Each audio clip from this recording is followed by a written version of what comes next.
There have honestly been some times in my life where everything suddenly changed, and I asked myself, who am I now? One of those times was after my husband passed away. And then more recently, after selling my business and stepping into a new chapter of life, I found myself praying, God, what do you want me to do now? And maybe you've found yourself asking questions like that.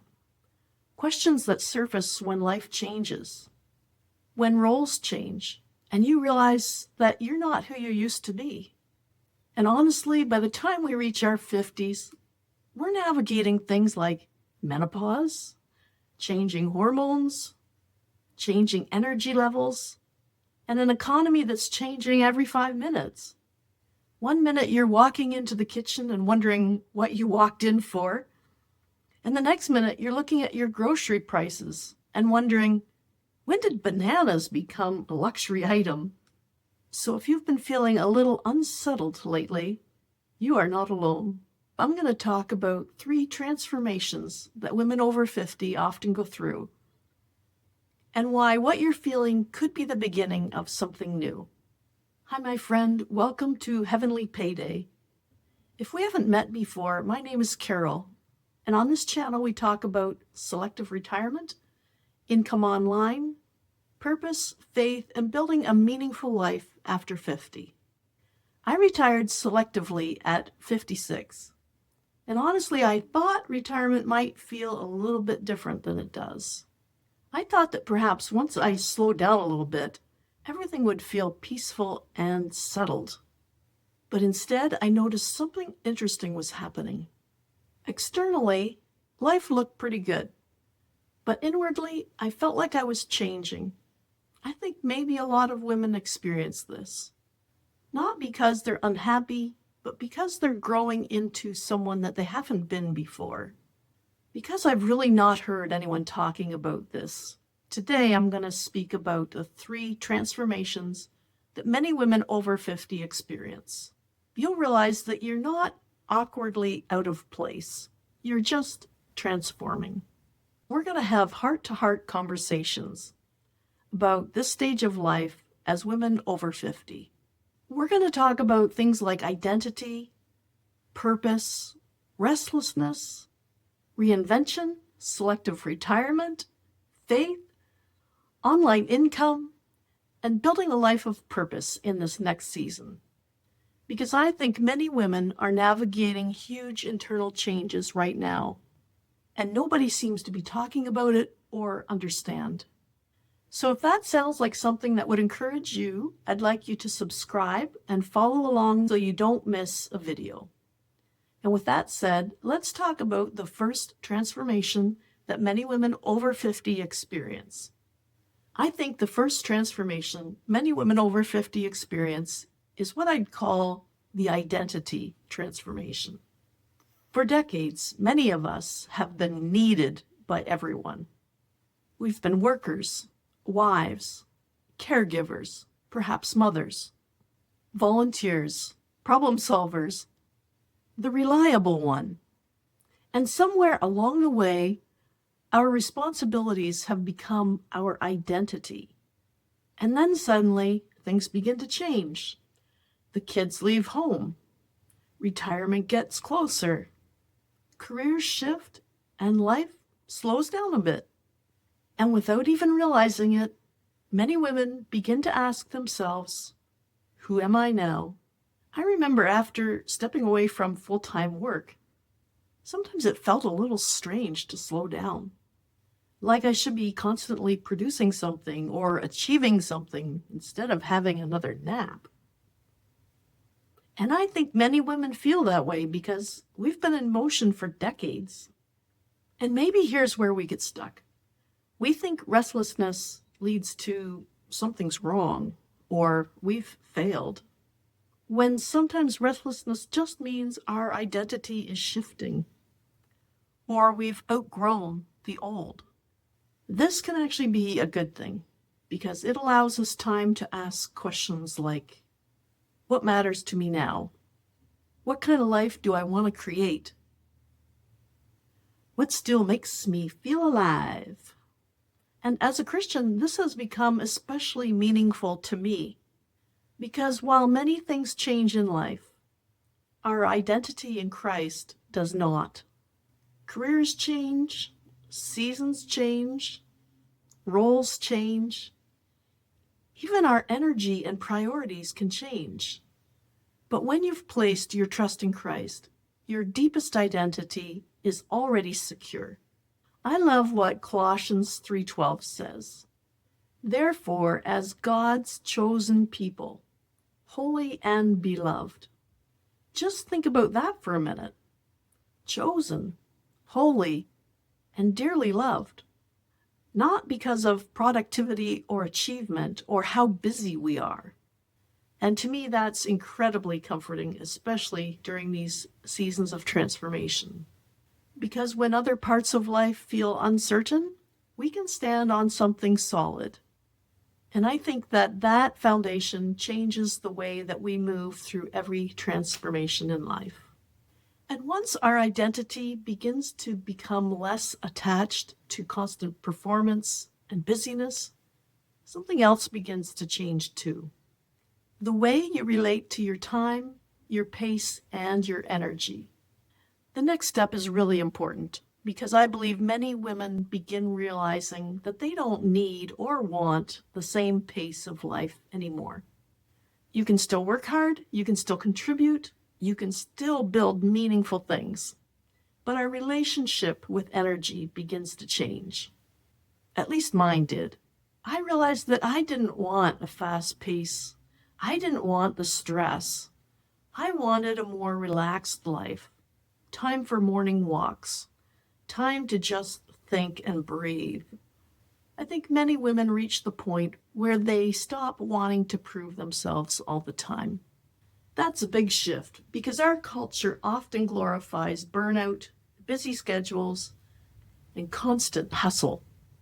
I've always been a lower energy, really content kind of person, but the older I get, the more I appreciate the quieter lifestyle.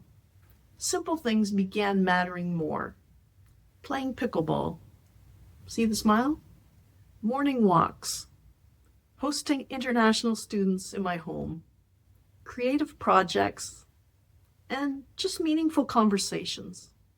I realized that just because I could continue living at full speed didn't mean that I actually should. This was a really important lesson for me because energy has become even more important than ever.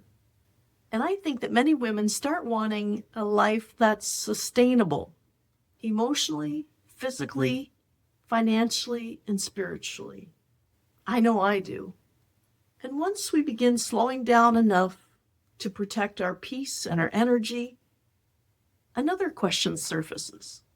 What do I actually want this next season of life to mean? Although many women don't want another exhausting career, they know deep down that they're not done growing. And this is true for me. I definitely didn't want to go backwards into a stressful 9-to-5 situation. But I also knew I still wanted purpose, creativity, contribution, and even new challenges. Retirement doesn't mean shutting off our ambition, but instead I've discovered something healthier. Not pressure-driven ambition, but purpose-driven growth. There's a difference. And this is partly what's led me into the life of online digital marketing. Not because I wanted to become some flashy YouTuber, but because I loved the idea of flexibility and freedom, learning new things, and creating income online in a way that supported the lifestyle I wanted. And I think that technology has changed what's possible for women over 50. You don't necessarily need to build life the old way anymore. And I think many women are realizing that. That doesn't necessarily mean you need to build an online business. But I think that women over 50 need to know that they still have purpose and meaning. They need to be able to grow because purpose doesn't expire at 50 or 60 or beyond. I truly believe that the most meaningful years can still be ahead of us. We can take the time now to be who we truly are and not what others have wanted us to be. So if you've been feeling a little unsettled lately, restless, maybe you're not falling apart, the butterfly is emerging. Early retirement didn't just allow me to throw out the alarm clock. It forced me to question everything about my purpose. If you've ever wondered about life after retirement, this is for you. Retirement planning usually sounds like numbers, and I've heard them all. How much do I need to retire? Can I retire early? And will I outlive my money? But nobody warns you about the other side, the retirement mindset shift. When the job title falls away and the deadlines disappear. When the identity you were for decades suddenly disappears. You can feel strongly untethered.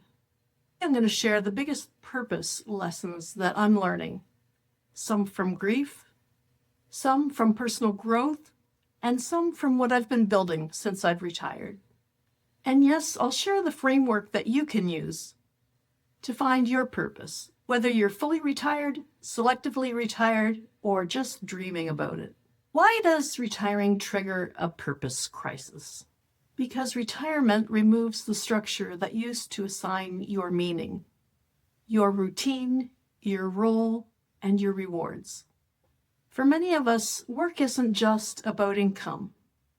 It's validation, it's community, a daily mission, a reason to get up and go. So when you retire, especially early, your life can suddenly get very quiet. And that quiet brings up questions like these. Why am I really here? Did I do enough? What's my purpose now? I felt that sharply after my uncle's funeral. Death has a way of cutting through the noise. It makes you look at time differently. When we realize that we are quickly becoming the older generation. For me, anyway, I want my life to make a difference. That's purpose. In researching other videos for this week's topic, I came across the video of a person who said she was done with purpose. She was done with purpose and doing. Her only purpose now is about her and living a peaceful life. Many of her readers agreed. They were done with doing and family, volunteering, and especially other people's agendas. I know that we all have different personalities, and life has not been kind to some. But for me, for my life to have purpose and meaning, I need to be available to help others and to show God's love in practical ways. And yes, I too want and believe I have a peaceful and joyful life. And here's something important.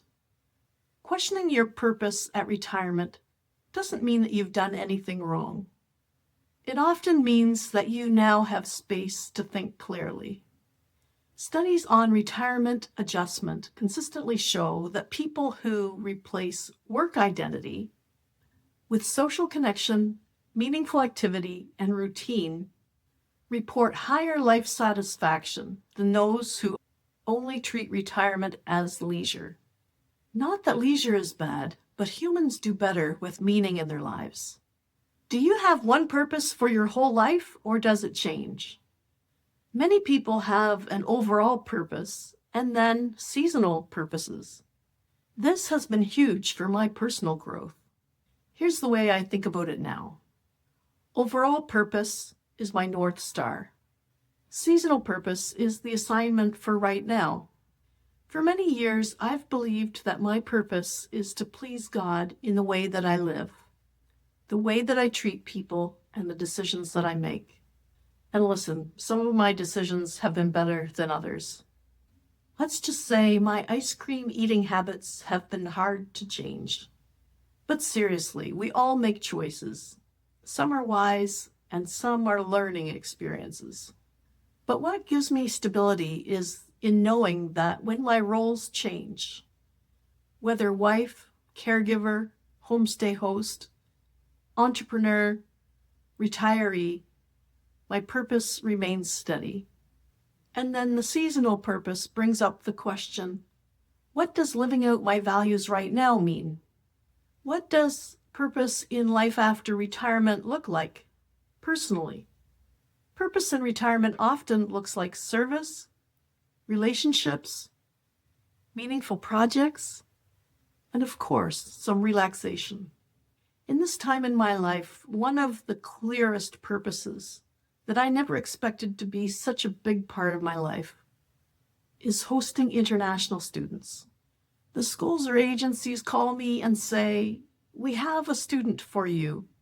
This is their age and this is the country they're from. Do you have room for them?" And then I say yes or no. I never know who's coming next.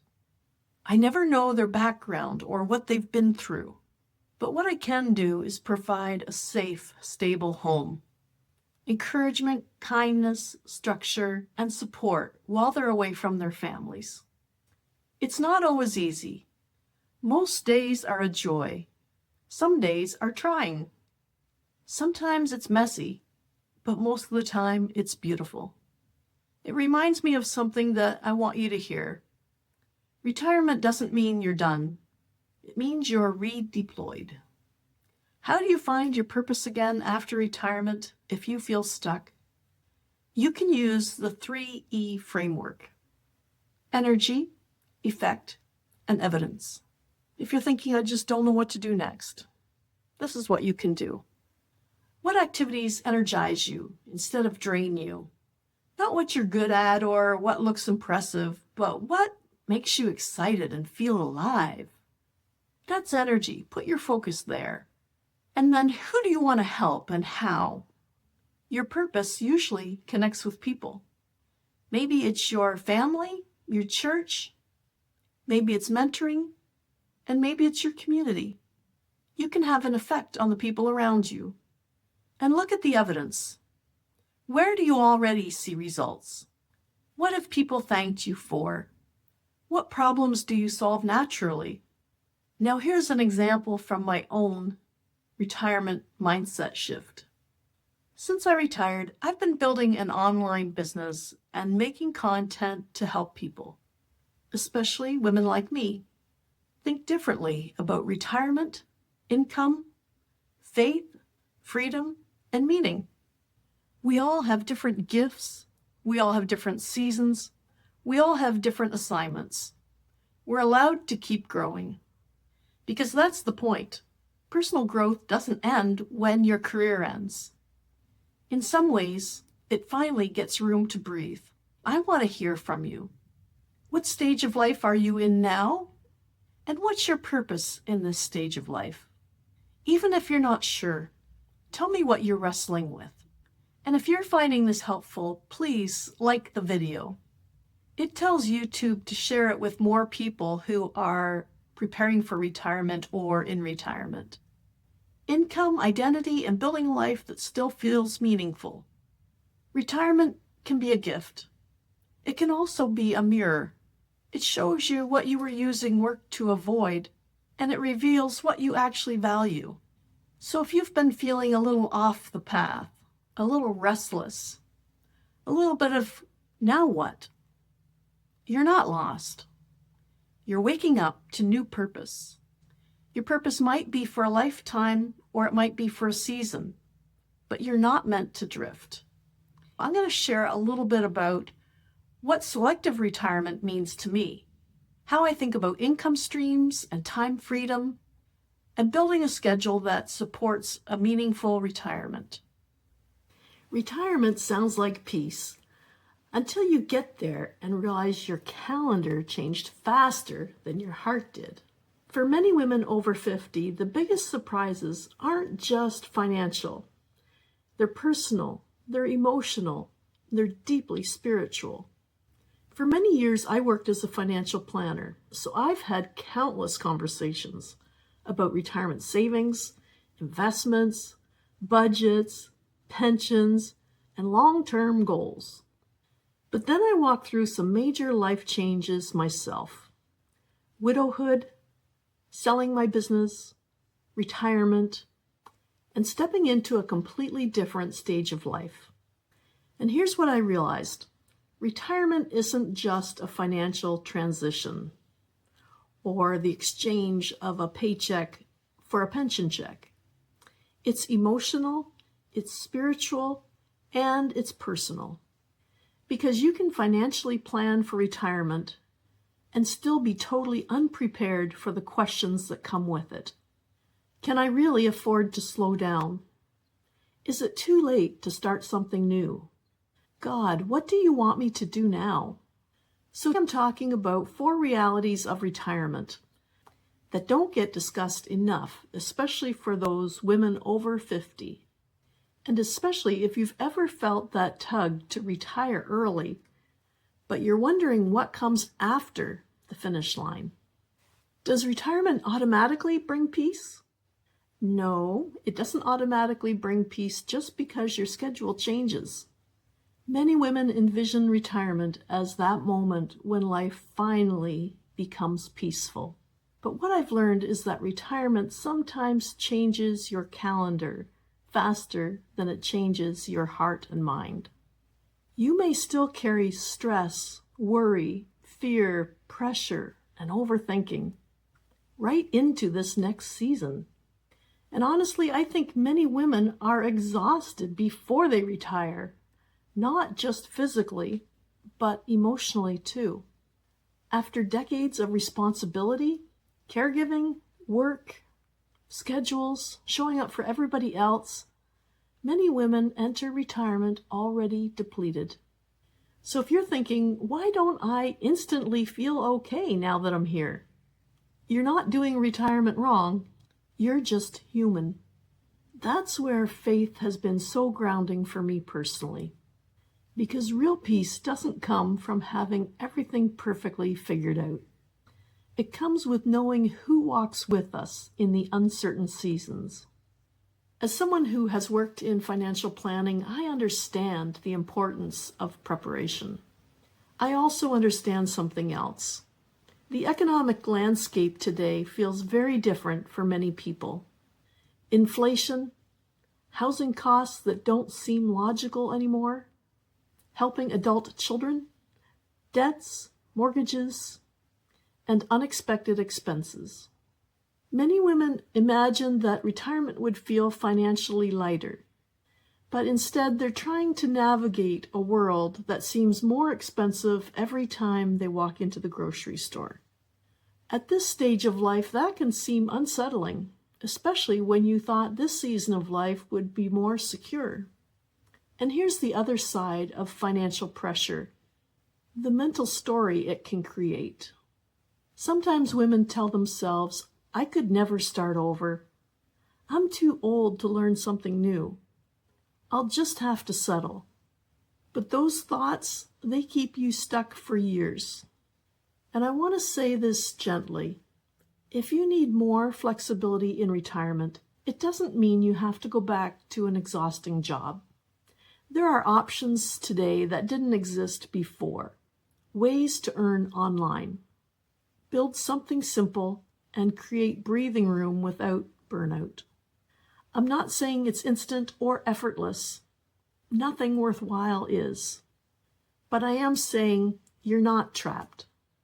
Why do old dreams come back during retirement? Because when life slows down, the dreams you postponed finally have room to speak. This has surprised me. I think for decades many women serve responsibilities and postpone a part of themselves. Dreams, creativity, and travel, business ideas, ministry, writing, volunteering, and even freedom. And then one day life slows down just enough for these thoughts to resurface. Not always loudly, sometimes very subtle. Almost like your heart whispering, there's still more for you. And I don't think that's selfish.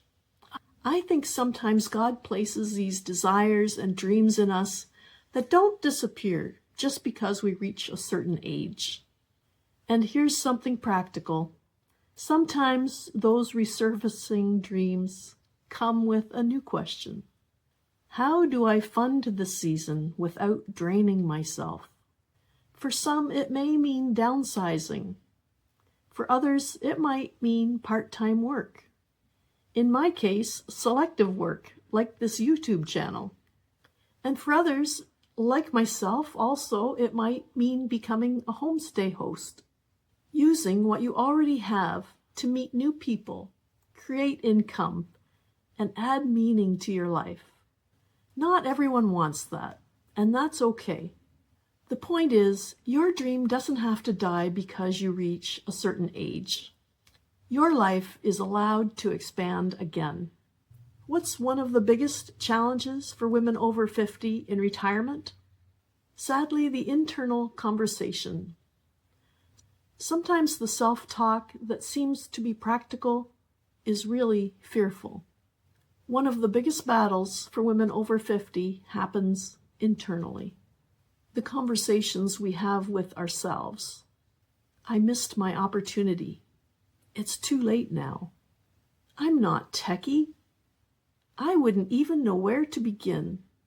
Other people can do this, but not me. Many incredibly capable women shrink their lives because of fear, disguised as practicality. But throughout Scripture, we continue to see God working through people later in life, people who thought their best days were behind them. So maybe the season is not the ending you thought it was. Maybe it's an invitation to a new chapter. And if you've been feeling restless, hear me out on this. Maybe that restlessness isn't something to fear. Maybe it's a signal that part of you is waking up. So today we talked about the 4 sides of retirement that we don't talk about enough. Retirement does not automatically create peace. Financial pressure can still feel heavy. Unfulfilled dreams often resurface. And self-talk can quietly keep us stuck. If this video put words to something you've been feeling, write in the comments which reality hit you the hardest. I help women over 50 navigate retirement with faith, purpose, and practical options. If that sounds like you, be sure to hit subscribe. I think a lot has changed about the way we do retirement. And many women today are looking for a different way to live and work in this season. Whether that means learning to earn online, exploring something like becoming a homestay host, or finding a path to help you retire early with meaning. If you're over 50 and thinking about starting an online business, there are 5 things I wish someone had sat me down and told me before I started. Because the truth is, nobody really prepared many of us for this season of life. We prepared for careers, we prepared for raising families, we prepared for retirement.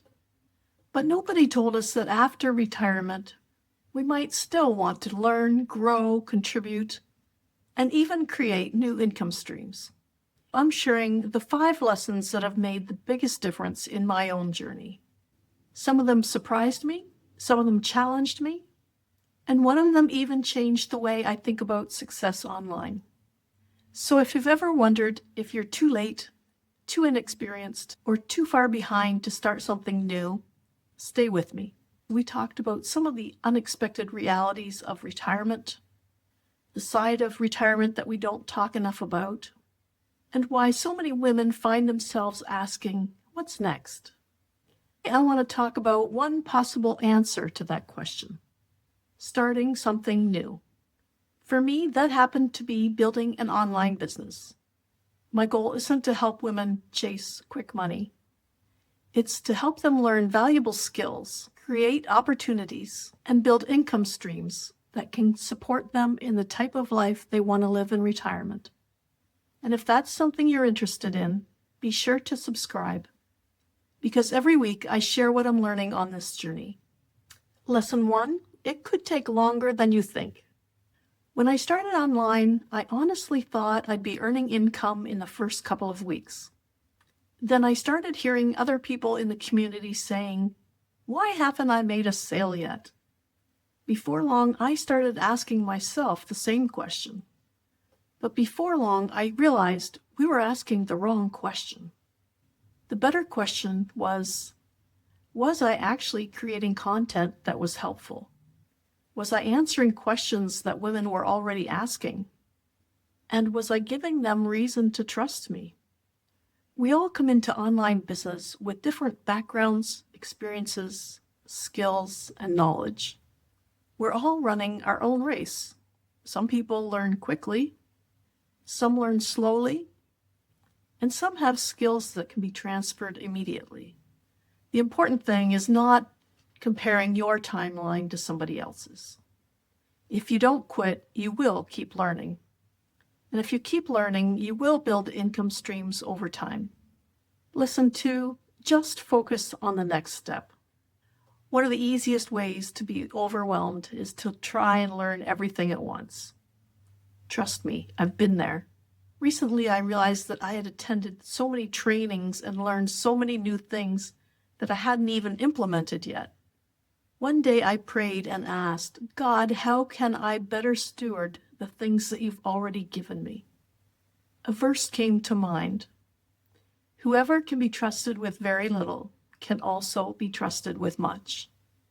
Not long after that, I had the opportunity for a one-on-one planning session with a Christian woman who helped me implement a 90-day plan. Nothing fancy, just one thing at a time. I'm halfway through the plan now, and that honestly was one of the biggest lessons. I had pages of notes from trainings, courses, and workshops. I suddenly realized that I didn't need more information. I needed to start using what I already had. Just take the next step. The third lesson is you will become a different person. This one surprised me. I thought I was learning to build an online business.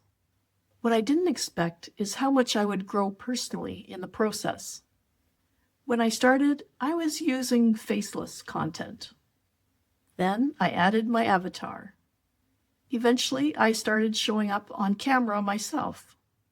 Today, I'm much more comfortable creating videos than I ever thought I would be.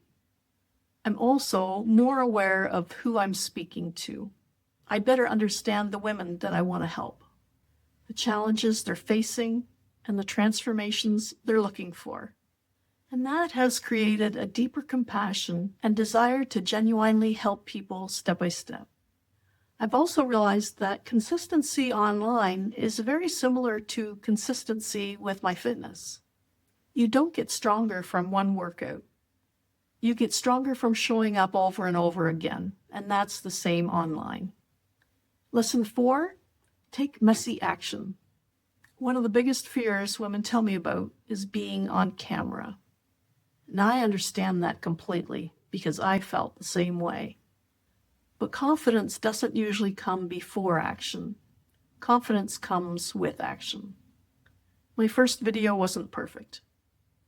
Neither was my second one, or my 10th, etc., etc. But every video taught me something, and every step made the next step easier. If someone told me 3 years ago that I'd be sitting here making videos and uploading them to YouTube, I would have laughed. Messy action beats perfect planning every time. The 5th lesson is to find someone who's already built what you want. This may be the most important lesson of all. Inside the larger community that I belong to, I realized that there were successful people creating their own communities and sharing with others their successful strategies, experiences, and encouragement. One person in particular caught my attention.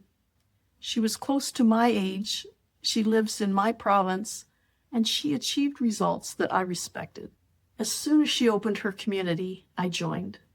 Not because I wanted a shortcut, but because I wanted guidance. What I found was more than training. I found encouragement. I found people who would celebrate the wins with me and encourage me when things weren't working. I found friendships, and I found people who understand the journey. And looking back, my focus shifted from making money to becoming better at what I was building. If you're trying to build online, don't do it alone. Find someone who's already walked the road ahead of you. If there's one thing I hope you'll take away from this video, it's this. Stop putting age limits on what's possible. Some of my greatest inspiration comes from people in their 80s. I knew a woman named Mary who lived in the nursing home. Every single day, she made it a point to learn something new and share it with others. I play pickleball with people in their 80s who are still improving their skills and having a great time doing it. One woman in my community started a YouTube channel in her 80s, and now she runs a community of her own. Learning, growth, and purpose don't stop, and neither do new opportunities. Maybe nobody completely prepared us for this season, but when I look back on my journey, I can't help but think, he must have something better planned. If you'd like a simple roadmap to get you started, I want to give you access to a free resource called Freedom Formula Blueprint. You can find it in the description below. And if you enjoyed this video, be sure to subscribe, because in the next video, I'm pulling back the curtain on something I've been doing for years, hosting international students. I'll share the questions that people ask me all the time, the things nobody tells you, and whether I'd recommend it after all these years. Thanks for watching and subscribing. I'll see you in the next video.